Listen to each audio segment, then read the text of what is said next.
ஐயாவுக்கு வாழ்நாள் சாதனையாளர் அப்படிங்கிற ஒரு பட்டம் கொடுத்தமைக்கு முதல்ல அவர்களை வாழ்த்தி சொல்லணும். சில பேர் சாதனை வேறு ஒன்றுமே இல்லை, வாழ்நாள் தான். வேடிக்கைக்கு சொல்லலைங்க. நான் ஒரு வீட்டுக்கு போயிருந்தேன்.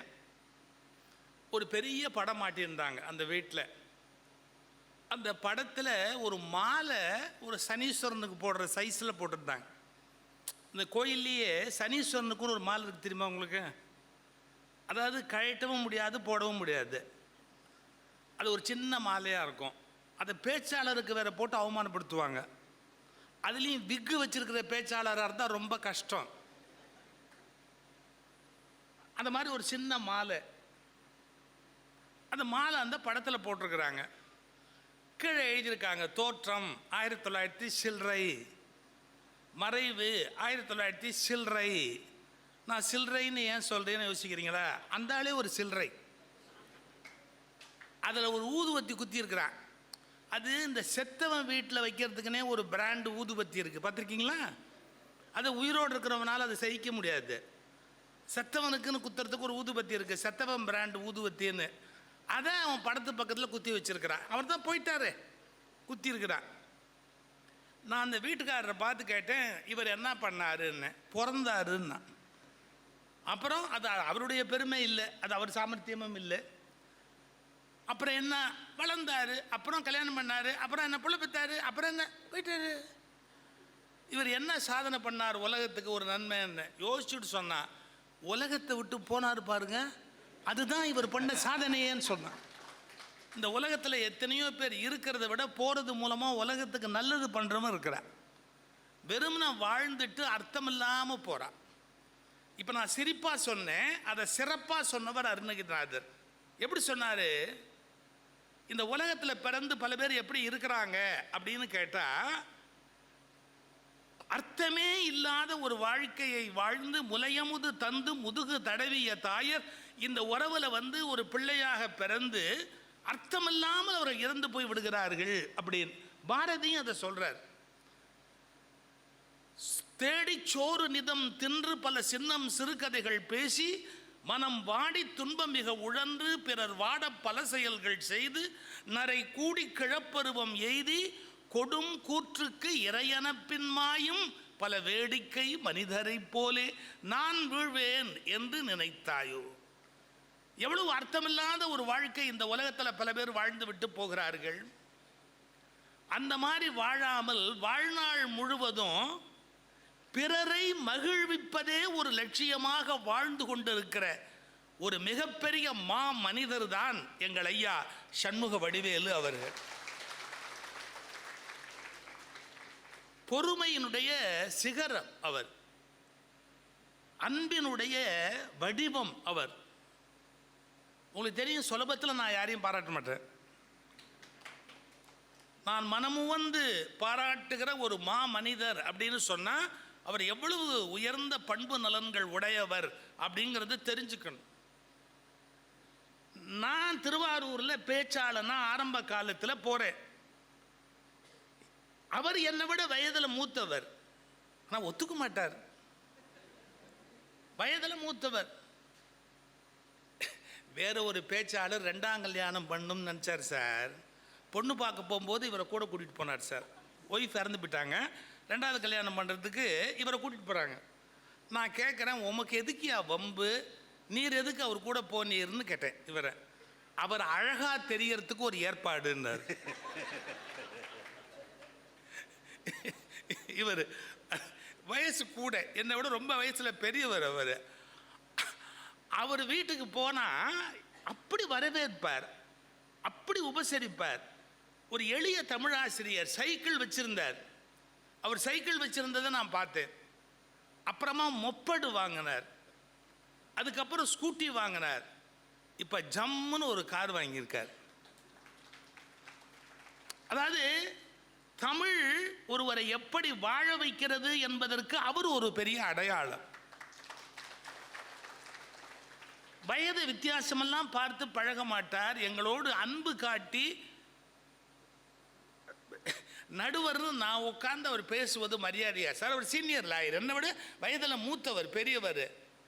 அதுக்கு அவர் சொல்லுவார், எவன் நடுவராக இருந்தால் நமக்கு என்னம்பாரு. என்னை பற்றி கவலைப்பட மாட்டார். அப்படி ஒரு பண்பு நலன் உடையவர் எங்கள் ஐயா சண்முக வடிவேலு அவர்கள். நிறைய நகைச்சுவையான சிந்தனைகளை உலகத்துக்கு சொல்லி மக்களை மகிழ்விப்பதை, அதே நேரத்தில் உயர்ந்த இலக்கியங்கள் பேசுவதை ஒரு மிகப்பெரிய பண்பாக சொல்லி ஐயாவுடைய அந்த தமிழ் பணி எல்லையில்லாத பணி. நிறைய சொல்லலாம். நான் நேற்று கூட வேறு ஒரு எங்களுடைய ஐஸ்வர்யம் இல்லத்தில் அவர் வருகை தந்திருந்தார். அவரை பாராட்டும் போது அவருடைய பல குவாலிட்டிஸை நான் சொல்லி, பொறாமப்பட மாட்டார் சார். இன்னொரு பேச்சாளரை பார்த்து ஒரு இம்மி கூட பொறாமப்பட மாட்டார் சார். அதாவது இவர் பார்த்து வளர்ந்தவர்கள் பெரிய அளவில் பணம் வாங்கினா கூட கொடுங்கோ அப்படின்னு சந்தோஷமாக சொல்வாரே ஒழிய, அவனுக்கு கொடுக்கறத விட ₹1 எனக்கு கூட கொடுன்னு சொல்ல மாட்டார். அந்த மாதிரியான பொறாமை உணர்வுகள்லாம் எம்மியும் இல்லாத ஒரு பண்பட்ட ஒரு மனிதர். எவ்வளவு துக்கங்களும் எவ்வளவு வேதனைகளும் வரும்போதும் வாழ்க்கையில் அதுக்கெல்லாம் துக்கப்படுகிற பழக்கம் அவருக்கு கிடையாது. எல்லாத்தையுமே ஏற்றுக்கொள்ளக்கூடிய ஒரு இயல்பு உடையவர். வெறும் நகைச்சுவைனா துணுக்குகளை தோரணமாக தொகுத்து பேசுறது இல்லைங்க. இந்த ஜென் ஃபிலாசபியில் சொல்வான், வாழ்க்கையே ஒரு நகைச்சுவை அனுபவமாக எடுத்துக்கணும் அப்படின்னு. அப்படி நான் பார்த்து கொண்டிருக்கிற ஒரு ஜென் முனிவர் இன்னைக்கு நம்முடைய சண்முக வடிவேலு ஐயா அவர்கள். அப்படித்தான் நான் அவரை மதிக்கிறேன். அவருடைய அந்த இயல்பு, பண்பு, நலன் எல்லாமே அப்படிப்பட்டது. அவர்களை இன்றைக்கு வாழ்நாள் சாதனையாளர் என்ற சிறப்பு விருது கொடுத்து கௌரவித்தமைக்காக கோவை நகைச்சுவை சங்க நண்பர்களை மனமாற வாழ்த்துகிறேன், பாராட்டுகிறேன். அதுக்கு ஒரு டிசர்விங் கை கொடுக்கறதுக்கு கொடுத்தே பழகிய கை, அதற்கு கொடுப்பதற்கு என்று எங்கள் அருமை ஐயா கிருஷ்ணன் அவர்களை அவர்கள் மூலமாக கொடுக்க செய்தமைக்காக எங்களுக்கு இன்னும் மகிழ்ச்சி என்கிற பாராட்டு செய்திகளை எல்லாம் முதலாவதாக நான் தெரிவித்துக் கொள்ள விரும்புகிறேன். இந்த வழக்காடு மன்றம் அப்படிங்கிறது என்னன்னு கேட்டிங்கன்னா, பட்டிமண்டபத்தினுடைய ஒரு சுருக்கமான வடிவம். பள்ளிக்கூடத்தில் நமக்கு ஏற்கனவே கற்றுக் கொடுத்துருப்பாங்க, 1/3 சுருக்கி எழுதுக அப்படின்னு. இதுவும் 1/3 சுருக்கி எழுதுனது தான். பட்டிமண்டபம்னா 3 பேர் இருப்பாங்கல்ல, சுருக்கிட்டாங்க, ஒருத்தர் வச்சுட்டாங்க. 1/3 சுருக்கி எழுது. நல்ல வேளை நீதிபதியை விட்டு வச்சுருக்காங்க. அதையும் காலி பண்ணியிருந்தாங்கன்னா நீதிபதியே தேவையில்லை அப்படின்னு விட்டுருந்தா அதுவும் இன்னும் சுருங்கி போயிருக்கும். அப்படி 1/3 சுருக்கி எழுதுனா அதை வேற ஒருத்தர் சொன்னார், பட்டிமண்டபம்னா என்ன, வழக்காடு மன்றம்னா என்னன்னு ரொம்ப ஷார்ட்டாக சொன்னார். அமைப்பாளர் வசதியாக இருந்தால் பட்டிமண்டபம், அமைப்பாளருக்கு கை கொஞ்சம் சிக்கனமாக இருந்தால் வழக்காடு மன்றம், அவ்வளோதான். ஏன்னா இன்னும் 2 பேச்சாளர் சேர்த்து தாங்கணும் இல்லை, இது கொஞ்சம் சுருக்கமாக நடத்தணும் அப்படின்னா அதுக்கு வழக்காடு மன்றம் அப்படின்னு. அதாவது ஒரு வழக்கை இவங்க பதிவு பண்ணுவாங்க, அந்த வழக்குக்கு அவர் பதில் சொல்வார். இந்த கேள்விகளுக்கு இவர் பதில் சொல்லணும், இவர் கேட்கிற கேள்விகளுக்கு இவங்க பதில் சொல்லணும். ரொம்ப முக்கியமான விஷயம் என்னன்னு கேட்டால், நடுவரை மட்டும் கேள்வி கேட்கப்படாது. அந்த மாதிரியான ஒரு கண்டிஷன் வச்சாதான் இந்த வழக்காடு மன்றத்தையே நடத்த முடியும். ஆனால் நடுவர் யார் வேணாலும் கேள்வி கேட்கலாம். இவரோட பட்டிமண்டபம் பல முறை நான் போயிருக்கும் போதும், வழக்காடு மன்றம் போயிருக்கிற போதும், அவருடைய அந்த ஸ்பான்டேனியஸான ஒரு ஆற்றல் இருக்கு பாருங்க. கேள்வி கேட்கிற போது அப்படி வருகிற ஒரு ஆற்றல். ஒரு வாரம் முன்னாடி போன ஞாயிற்றுக்கிழமை புவனகிரி அப்படிங்கிற ஒரு ஊரில் வித்தியாசமான தலைப்பில் பட்டிமண்டபம். அதாவது பெண்களை பெருமைப்படுத்துவது சிலப்பதிகாரமா கம்பராமாயணமா அப்படின்னு ஒரு பட்டிமண்டபம். நான் முன்னுரை பேசுகிற போது என்ன சொன்னேன், ஒரு மனிதனுடைய வாழ்க்கையிலேயே அவனை ஆட்டி படைப்பது கான்ஷியஸ் மைண்டா சப்கான்ஷியஸ் மைண்டான்னு ஆராய்ச்சி பண்ணால் கான்ஷியஸ் மைண்டுக்கு பவர் இல்லை, சப்கான்ஷியஸ் மைண்டுக்கு தான் பவர் இருக்குது. ஏன்னா சப்கான்ஷியஸ் மைண்டு உள்ளேருந்து அந்த வேலையை செஞ்சிடும், அது எப்போ செஞ்சதுன்னு நமக்கு தெரியாது, அந்த காரியம் முடிஞ்சு போயிடும். இதை ரொம்ப சிரமப்பட்டு நான் ஒரு 25 நிமிஷம் முன்னாடி விளக்கி ஜனங்கள்லாம் மகிழ்ந்து கைதட்டி எல்லாம் முடிஞ்சு போச்சு.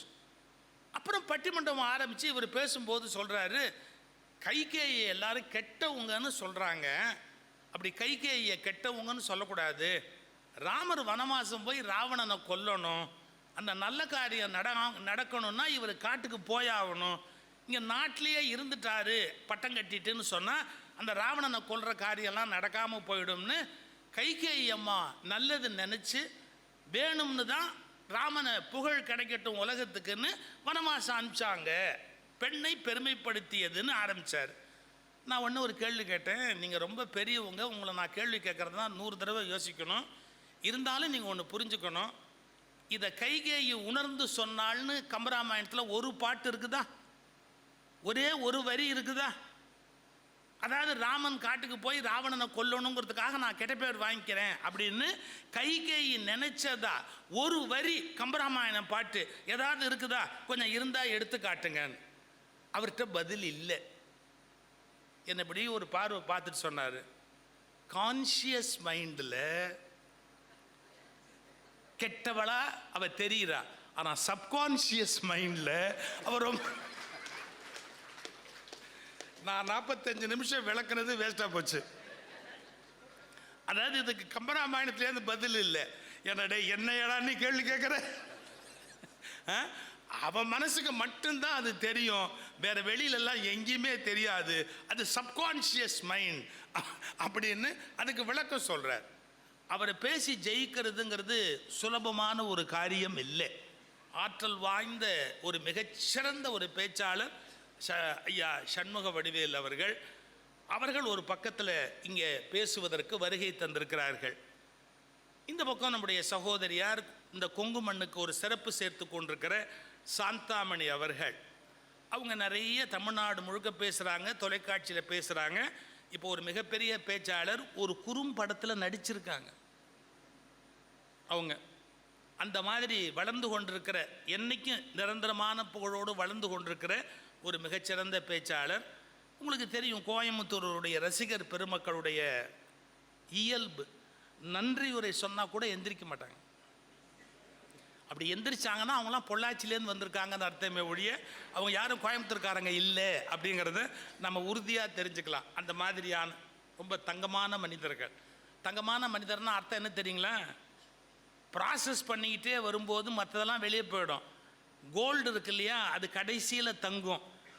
இந்த முதல்ல அழுக்கெல்லாம் வெளியே போயிடும், ஆனால் கடைசியாக தங்கிறது தங்கம். அதனால் நீங்கள் தங்கமான மனிதர்னால் என்ன அர்த்தம்னு கேட்டால், யார் தங்குறாங்களோ அவங்க தான் தங்கம். நடுவில் அழுக்கெல்லாம் எந்திரிச்சு வெளியே போனால் அதுக்கு நாம் ஒன்றும் பண்ண முடியாது. இப்போ எங்களால் முடிஞ்ச அளவுக்கு உங்களை இருக்க வைக்கிறதுக்கு ஏற்பாடு பண்ணியிருக்கிறோம். இதுக்கப்புறம் உங்கள் சௌகரியத்தை பொறுத்தது. இப்போது வழக்காடு மன்றம் தொடங்கிறதுக்கு முன்னாடி ஒரு 2 செய்தி மட்டும் சொல்லிவிட்டு, எனக்கு இப்போல்லாம் வயசாக நின்று பேசினா தான் பேச்சு வருது. நான் சின்ன வயசுலலாம் உட்காந்து பேசிட்டு வயசாக நின்று பேசினா தான் பேச்சு வருது. ஏன் பேச்சு நிற்குதோ இல்லையோ நாமளாவது நின்னோம்னு ஒரு பேரோடு போகலாமே அப்படின்னு நின்று பேசினா தனபால் சொல்லிட்டார், அதெல்லாம் இல்லை, இது வழக்காடு மன்றம், நீதிபதியெல்லாம் எந்திரிச்சு பேசக்கூடாது, உட்காந்து பேசுங்கிறார். இது எவ்வளோ இக்கட்டான விஷயம். எனக்கு இன்னைக்கு பேச்சு வரலன்னா தனபால் தான் காரணம். உட்காந்து பேசுறதெல்லாம் எனக்கு விட்டே போச்சு, வேற வழியே இல்லை. ஆனாலும் அவர் உட்காந்து தான் பேசணுங்கிறார். நான் ஒரு 2 செய்தி மட்டும் முன்னுரையாக சொல்லிட்டு அப்புறம் அவங்கக்கிட்ட இந்த பட்டிமண்டபத்தை, இந்த வழக்காடு மன்றத்தை விட்டுவிடுறேன். இயற்கை அல்லது இறைவனுடைய படைப்பில் ஒரு அழகான ஒரு கொடை என்னன்னா ஆண் பெண் அப்படிங்கிற ஒரு அமைப்பு. இது ரெண்டும் காம்ப்ளிமெண்ட்ரி, ஒன்றுக்கொன்று அனுசரணையாகவும் இருக்கணும், ஒன்றுக்கொன்று எதிராகவும் இருக்கணும். இது மாதிரி ஒரு அற்புதமான படைப்பு பார்க்கவே முடியாது.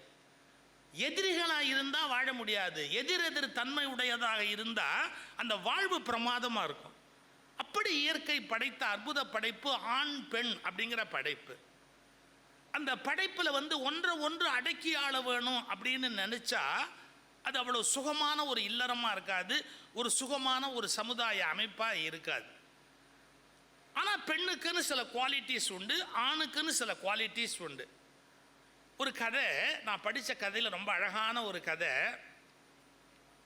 ஒரு மகாராஜா என்ன பண்ணுறாரு, ஒரு பொண்ணை காதலிக்கிறாரு. ராஜாவும் அதே வேலை தான் செய்வார். ஒரு மகாராஜா ஒரு பொண்ணை காதலிக்கிறார். அந்த பொண்ணுக்கிட்ட போய் கேட்குறாரு, என்னை கல்யாணம் பண்ணிக்க அப்படின்னு கேட்குறாரு. அந்த பொண்ணு சொல்கிறா, நீ என் ஆழ் மனசில் என்ன இருக்குங்கிறத கண்டுபிடிச்சி சொல்லிட்டேன்னா நான் உன்னை கல்யாணம் பண்ணிக்குவேன்.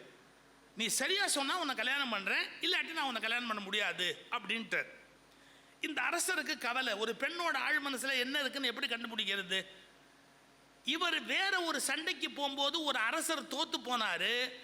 அந்த தோத்து போன அரசர்கிட்ட சொல்றாரு, எனக்கு இந்த கேள்விக்கு நீ விட கண்டுபிடிச்சு கொடுத்தா உன்னை மரியாதையோட விட்டுறேன், நான் உன்னை ஒன்றும் பனிஷ் பண்ணல அப்படின்னு. அவன் சொல்றான், கொஞ்சம் டைம் கொடுங்க நான் கண்டுபிடிச்சு சொல்றேன்ட்டு. அப்படி இப்படி இப்படி தேடி கடைசியா போய் ஒரு சூனியக்கார கிழவி, நம்ம இந்த விச் கிராஃப்ட்னு ஒன்று சொல்லுவோம் இல்லையா, சூனியக்கார கிழவி ஒருத்தி, அவளை பார்த்து ஒரு கேள்வி கேட்குறான், அதுக்கு விடை சொல்லு, நான் மகாராஜாட்ட சொன்னேன் அவர் என்னை விட்டுடுவாரு அப்படின்னு. அவர் சொன்னா, இதுக்கு விடை நான் சொல்லுவேன்டா, ஆனால் சொன்னால் நீ விடுதலையாகி வெளியே போவே, அதோடு நின்று போயிடும், எனக்கு என்ன பிரயோஜனம், எனக்கு நீ என்ன நன்மை பண்ணுவே அப்படின்னு. ஆமாம், அவசரத்தில் ஒரு வார்த்தை சொல்லிட்டான், என்ன நீ என்ன கேட்குறியோ தர்றேன். நான் உங்கள் எல்லாரையும் கையெடுத்து கும்பிடுறேன், எந்த சந்தர்ப்பத்திலையும் இந்த வார்த்தையை மட்டும் சொல்லாதீங்க. நீ என்ன கேட்குறியோ அதை நான் தரேன்னு யார்கிட்டையும் சொல்லாதீங்க, எந்த காலத்துலையும் சொல்லாதீங்க, அப்போ தான் நீங்கள் நல்லா இருக்க முடியும். நீ என்ன கேட்டாலும் தர்றேன் அப்படின்னு ஒன்று சொன்னா, குறிச்சிக்கோ, என்ன கேட்டாலும் தர்றேன்னு இருக்கிற சொல்லிட்டு சொன்னா, போய் சொல்லு. ஒரு பொண்ணு தன்னுடைய ஆழ் மனசில் நினைக்கிற எண்ணங்களில் வலிமையான எண்ணம் என்ன தெரியுமா? என்ன? தன் சம்பந்தப்பட்ட முடிவுகளை தானே எடுக்க வேண்டும் என்பது ஒவ்வொரு பெண்ணின் ஆழ் மனதிலும் இருக்கிற விருப்பம். ஏன்னா அவ சம்பந்தப்பட்ட முடிவை வேற யாரோ எடுக்கிறாங்க வாழ்க்கையில். சார், ஒரு பொண்ணு என்ன புடவை கட்டணும்னு யாரோ முடிவு எடுப்பாங்க, என்ன கலர் கட்டிட்டு வர நீ அப்படிம்பாங்க, என்ன நீ பைஜாமா போட்டு இப்படி வந்து நிற்கிற நீ, என்ன இது ட்ரெஸ்ஸுன்னு போடுற அப்படிம்பாங்க. இல்லை, ஒரு பெரிய கொடுமை, ஒரு பொண்ணு என்ன படிக்கணுங்கிறத யார் முடிவு பண்ணுவா தெரியுமா? அவங்க படிக்காத அண்ணன் முடிவு பண்ணுவான். இந்த பொண்ணு என்ன டிகிரி படிக்கலாம் அப்படிங்கிறத அவங்க படிக்காத அண்ணன் முடிவு பண்ணுவான். யாரை கல்யாணம் பண்ணலாங்கிறத யாரை முடிவு பண்ணுவான்? சரியாக கல்யாணம் பண்ணாத இவங்க அப்பா முடிவு பண்ணுவான். யோசிச்சு பாருங்க, வாழ்க்கையில் ஒரு பொண்ணுக்கு சம்பந்தமான எல்லா முடிவும் யாரோ எடுப்பாங்க. அவளுக்கு அவ சம்பந்தப்பட்ட முடிவை அவ எடுக்கணுங்கிற எண்ணம் ஆழ் மனசில் இருக்கிற கருத்து. இதை நீ போய் சொல்லு உங்க ராஜா கிட்ட அப்படின்னு. அது வந்து ராஜாட்ட சொன்ன உடனே அந்த ராஜா போய் அந்த காதலிக்கிற பொண்ணுகிட்ட சொன்னா, யூ ஆர் கரெக்ட், என் சம்பந்தப்பட்ட முடிவை நான் எடுக்கணுங்கிறது தான் என்னுடைய மனசில் இருக்கிற விருப்பம், மகிழ்ச்சி, புடி மாலையை உன்னை கல்யாணம் பண்ணிக்கிறேன்ட்ட. இவனை விடுதலை பண்ணிட்டான். இவன் நேரம் சூனியக்கார கிழவிட்டு போனான், நீ சொன்னது கரெக்டு, பழிச்சிருச்சு, நான் தப்பிச்சிட்டேன், ரொம்ப நன்றி, வரட்டுமான்னா. நில்லு, என்ன கேட்டாலும் தர்றேன்னு இருக்க, என்ன வேணும்னா என்னை கல்யாணம் பண்ணிக்கோன்னா. ஐயோ, இப்படி ஒரு ஆபத்து இருக்குன்னு தெரிஞ்சால் முதலே நான் சொல்லியிருக்க மாட்டேன்னு நீ என்ன சொல்கிறேன்னா, ஆமாம் கண்டிஷன், நீ என்னை கல்யாணம் பண்ணிக்கணும்.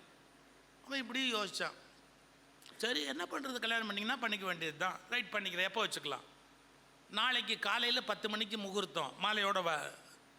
இவன் மறுநாள் காலையில் மாலை எடுத்துக்கிட்டு நேராக 10 மணிக்கு போகிறான். சார், யூ ஓன்ட் பிலீவ், ஒரு 18 வயசு இளம் பெண் அங்கே உட்காந்துருக்கா, சச் அ பியூட்டிஃபுல் கேர்ள், அருமையாக உட்காந்துருக்கா. இவன் கேட்டால் இங்கே இருந்த பாட்டி எங்கே அப்படின்னா, நான் தான்டா, நான் வேணும்னா இப்படியும் இருப்பேன் அப்படியும் இருப்பேன், இப்போ இப்படி இருக்கேன், வேணும்னா பாட்டியாகவும் இருப்பேன். இப்போ நான் ஒன்றும் ஒரு கேள்வி கேட்க போகிறேன்னா, என்ன இந்த மாதிரி பாட்டியாகவே உன் கூட வெளியிலெல்லாம் நான் வர்றதா இருந்தால், வீட்டில் உன்னோட தனியாக இருக்கும்போது 18 வயசு இதே மாதிரி அழகான பெண்ணாக இருக்க தயார், பாட்டியாக வெளியிலெல்லாம் வரலாம் அப்படின்னா வீட்டில் 18 வயசு பொண்ணாகவே இருப்பேன். இது ஒரு கண்டிஷன். இல்லை ரிவர்ஸ், என்ன வெளியில் வரும்போதெல்லாம் 18 வயசு அழகான பொண்ணா நான் இருக்கணும்னு நீ விரும்பினேன்னா வீட்டில் முழுக்க சூனியக்கார கிழவியாகவே வந்து உட்காந்துருப்பேன். எப்படி ஐடியா? நான் எப்படி இருந்தால் உனக்கு பரவாயில்லை, பதில் சொல்லுன்னா. அவன் ஒரு செகண்ட் கூட யோசிக்கல சார். யோசிச்சா புருஷனாக இருக்க முடியாது சார். ஒரு செகண்ட் கூட யோசிக்கல சார். இது நீ சம்மந்தப்பட்ட விஷயம், நீ ஏன் முடிவு எடுத்துக்கணும், இதில் நான் என்ன தலையிடுறது, இது நீ சம்மந்தப்பட்ட விஷயம், நீ ஏன் முடிவு எடுத்துக்க அப்படின்னா. ஒரு வார்த்தை சொன்னா பாருங்க, எப்போ முடிவை எங்கிட்ட விட்டுட்டியோ நான் இனிமே எப்பவுமே இந்த பொண்ணா 18 வயசு பொண்ணா இருக்கிறதா முடிவு பண்ணிட்டேன், அதனால நான் எப்பவுமே இப்படி தான் இருப்பேன், அழகானவளா அப்படின்னு. இப்போ புரியுதா? பல பேர் வீட்டில் சூனியக்கார கிழவி ஏன் உட்கார்ந்துருக்கான்னு புரியுதா? பெண்களை அவர்களுடைய விருப்பத்துக்கு தகுந்த மாதிரி அவர்கள் வாழ்வை அவர்கள் முடிவெடுப்பதற்கு சமூகம் அனுமதிக்கிறதா? ஒரு பெரிய கேள்வி. It's a very big question, eternal question அது. அதனால நீங்க பெண்களுடைய அந்த இயல்புல இந்த கேள்வி எப்பவுமே இருக்கும். என்ன சமூகம் நசுக்கி வச்சிருக்கு, என் இஷ்டப்படி என்னை இருக்க விட மாட்டேங்குது, எனக்கு அநீதி இழைக்கிறது, இந்த கோபம் வந்து பெண்களுடைய மனசுல எப்பவுமே இருக்கும், தவிர்க்க முடியாத ஒரு கோபம். அதை மையமாக வச்சு தான் இன்றைய வழக்காடு மன்றம் அப்படிங்கிற நிகழ்வு நடக்க இருக்குது. ஆனால் படைப்பில் நான் முதலே சொல்லிட்டேன், ஆணின் இயல்பு வேறு பெண்ணின் இயல்பு வேறு அப்படின்னு சொல்லிட்டேன். உங்களுக்கு நல்லா தெரியும், இந்த கோயம்புத்தூரில் ஒப்பனக்கார் தெரு வழியாக நம்ம உள்ளே போக முடியாது, அவ்வளவு கூட்டம் இருக்கும். அதே மாதிரி மெட்ராஸில் ஒரு இடம் இருக்குது, டி நகரில் ரங்கநாதன் தெருவுன்னு, மனுஷன் போக முடியாது. அந்த ரங்கநாதன் தெருவில் அப்படி ஒரு கூட்டம் இருக்கும். ரங்கநாதன் தெருவில் சார் நீங்கள் நடக்க வேண்டிய அவசியமே கிடையாது சார். சும்மா நின்னா போதும், யாராவது தள்ளிக்கிட்டே போயிடுவாங்க சார். நீங்கள் ஒன்றே ஒன்று பண்ணணும், பிரேக் போட்டு போக வேண்டிய இடத்துக்கு உள்ளே போகணும். அதை தவிர வேறு எந்த வேலையுமே நீங்கள் செய்ய வேண்டிய அவசியம் கிடையாது. அதில் என்ன பெரிய பிரச்சனைனா, அந்த இடத்துக்கு நான் போகிறதே இல்லைங்கிறது என் கொள்கை. வாழ்நாள் முழுக்க நான் அந்த இடத்துக்குள்ளே போக மாட்டேன் அப்படின்னு வச்சுருந்தேன். ஆனால் போன தீபாவளிக்கு முந்தின தீபாவளி என் 2 பொண்ணு வந்து வீட்டில் உட்காந்துக்கிட்டு சொல்கிறாளுங்க, பா இந்த தீபாவளிக்கு துணி எடுக்க போகும்போது நீயும் கூட வரணும், நம்ம போய் தான் துணி எடுக்கணும். நான் சொன்னேன், எவ்வளோ வேணாலும் நான் கொடுத்துட்றேன்டா கண்ணு, நீங்கள் போய் எடுத்துங்க. இல்லை இல்லை, நீ கொடுத்தேன்னா ஆளுக்கு இவ்வளவுன்னு கணக்கு பண்ணி பணம் கொடுப்பேன். உன்னை கூட்டிகிட்டு போனால் சப்போஸ் குறைஞ்சா உன்னை அடகு வச்சுட்டு வந்துடலாம், அதனால நீ கூட வரணும்.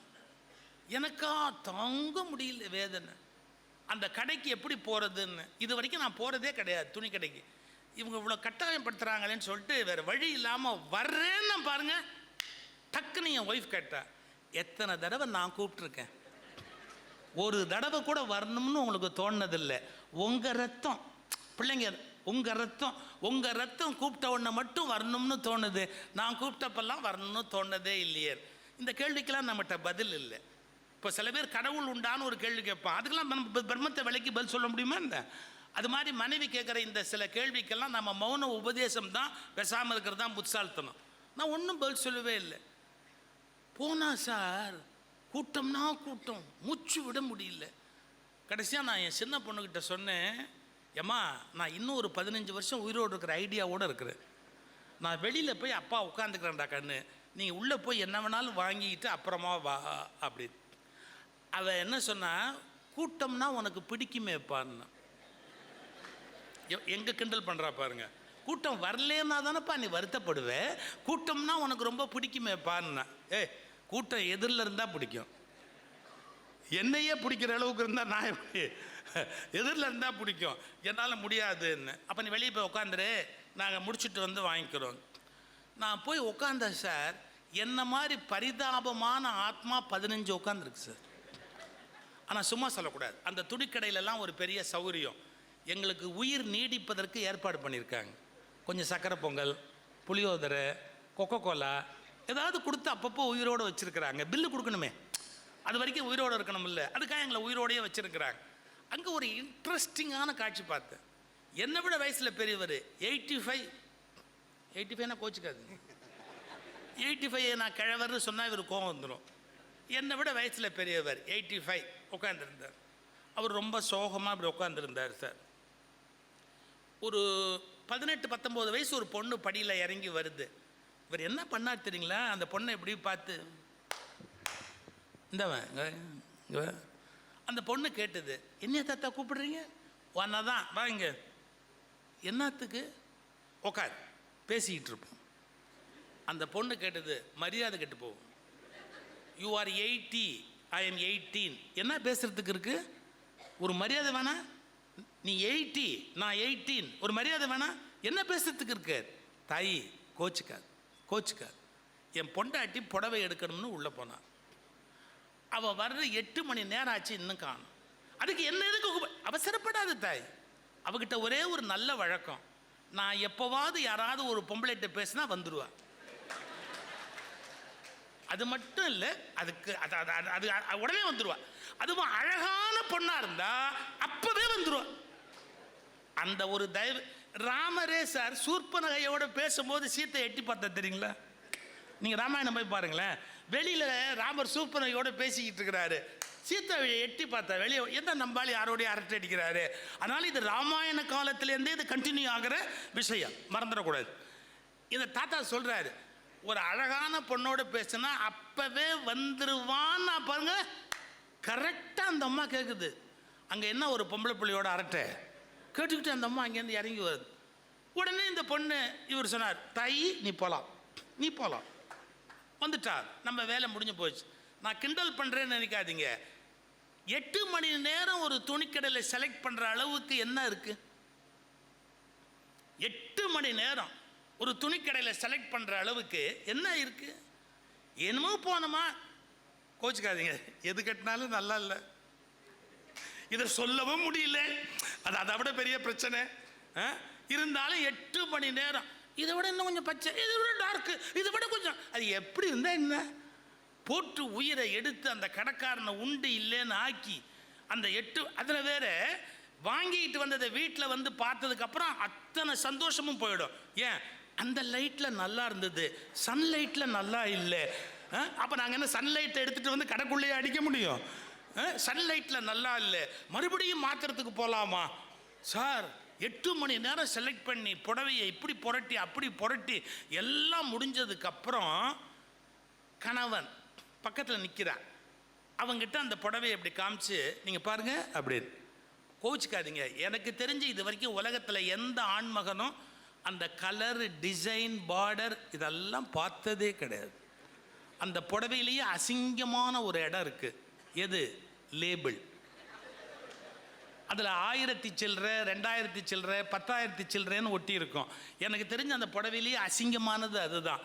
அதை எடுத்து பார்த்துட்டு கேட்பான், உனக்கு கொஞ்சமாவது அறிவு இருக்கா? 10,000 ரூபா போட்டிருக்கிறான், 10,000 ரூபாய்க்கு ஒரு புடவை தேவையா உனக்கு அப்படின்னு ஒரு கோவத்தில் ஒரு கேள்வி கேட்பான். இப்போ நீங்கள் கொஞ்சம் யோசிக்கணும். நான் ஏதோ பெண்களை குறைச்சி சொல்லி ஆண்களை அதிகமாக சொல்லிட்டேன்னு நினைக்காதீங்க. ஒரு ஆண் அந்த புடவையோட விலை என்னன்னு பார்க்குறான். இந்த பெண் குறைவானவளா? கிடையாது. ஐயோ அந்த பார்டருங்க இது மாதிரி யார்ட்டையுமே கிடையாதுங்க. சீனாவுக்கும் இந்தியாவுக்கும் கூட பார்டர் தகராறு கிடையாது. இவங்க பார்டர் பிரச்சனை தான் பெரிய பிரச்சனை. அடுத்த வார்த்தை சொல்லுவாங்க பாருங்க, இந்த சின்ன சின்ன சின்ன புள்ளி எவ்வளோ அழகாக இருக்குது பாருங்க, இந்த மாதிரி ஒரு புள்ளி நீங்கள் வேற எங்கேயாவது பார்த்துருக்கீங்களா அப்படின்பா. இந்த கிரீன் கலர் எங்கிட்ட இல்லவே இல்லை, எங்கள் தெருவில் யார்ட்டையுமே இல்லை. அவங்க அடுக்கிற ஆர்குமெண்ட்ஸ் இருக்கு பாருங்க, ஒரு 7-8 யார்ட்டையுமே இல்லை. இந்த கிரீன் கலர் வேற யார்ட்டையுமே இல்லை அப்படின்னு பெருமையாக பேசுவாங்க. இந்த அம்மா என்ன குறைவாக நம்ம மதிப்பிடுற நபர்னு அர்த்தமா? கிடையாது. ஒரே வார்த்தையில் சம பண்ணிட்டோமா?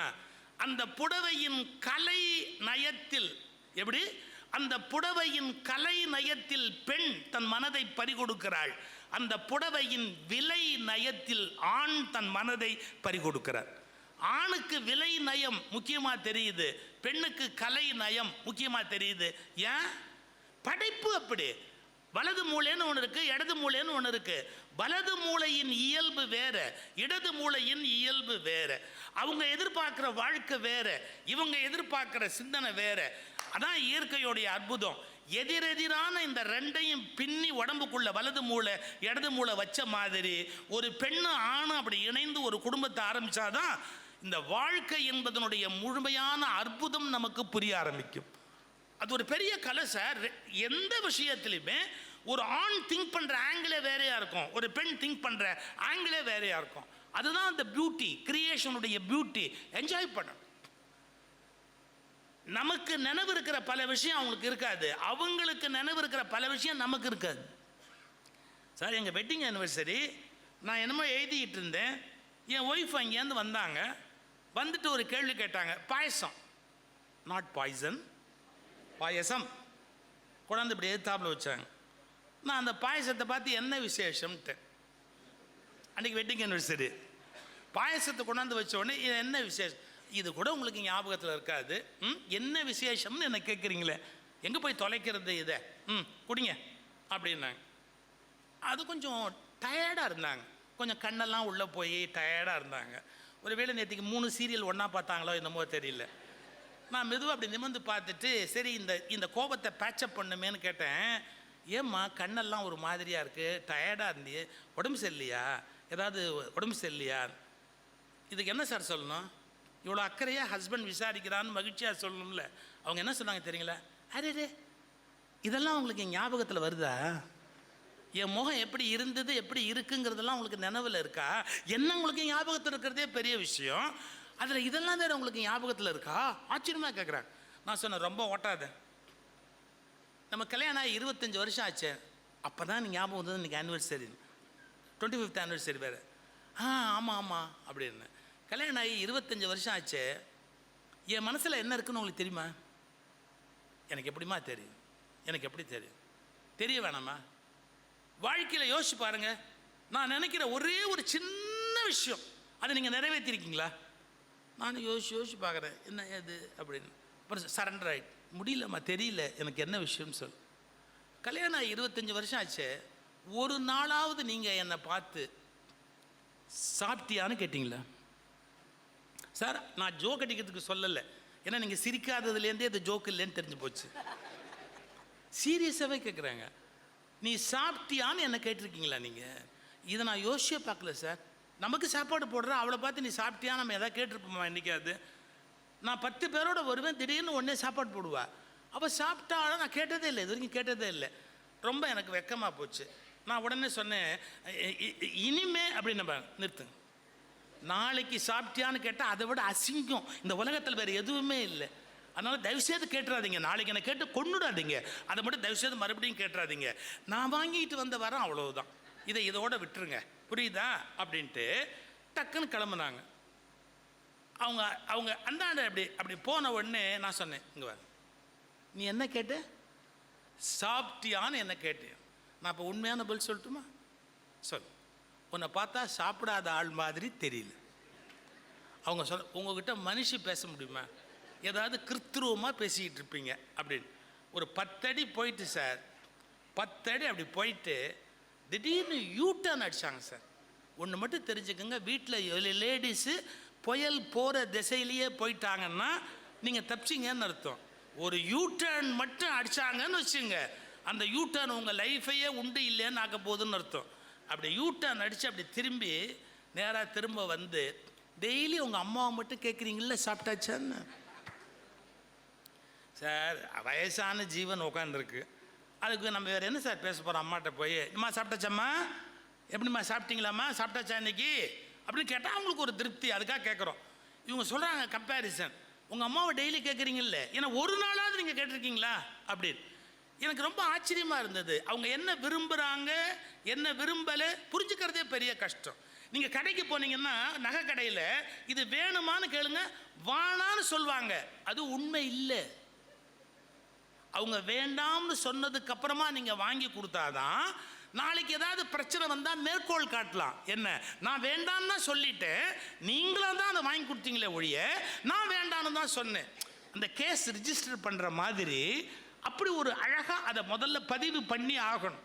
இது சமூகத்தில் இருக்கிற ஒரு இல்லறத்தில் இருக்கிற ஒரு பெண்ணினுடைய மனோநிலை. தினந்தோறும் அவங்க எதிர்பார்ப்பு வேறையாக இருக்கும், வீட்டோட அமைப்பு வேறையாக இருக்கும்.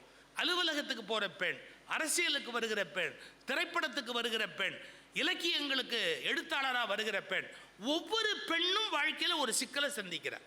நான் லேசாக இல்லறத்துலேருந்து சொன்னேன், ஆனால் அது விளையாட்டு இல்லை. ஒரு அரசியலுக்கு வருகிற பெண் எவ்வளோ கஷ்டப்படணும் தெரியுங்களா? ஒரு சினிமாவுக்கு வர்ற பெண் எவ்வளோ கஷ்டப்படணும் தெரியுங்களா? ஒரு மிகப்பெரிய பதவிக்கு வருகிற பெண் எவ்வளோ பெரிய கஷ்டப்படணும் தெரியுங்களா? இது எல்லாமே ஆராய்ச்சிக்குரிய விஷயம். இவைகளை பற்றி சிந்திப்பதற்குரிய வகையில் பொதுவாக நகைச்சுவை மன்றத்தில் ஆண்டு விழானா நிறைய ஜோக்ஸுக்கு இடம் இருக்கும். இது கொஞ்சம் அனாலிட்டிக்கலாக அதே சமயத்தில் மகிழ்ச்சியாகவும் பேசக்கூடிய வகையில் இந்த தலைப்பை அமைத்திருக்கிறோம்.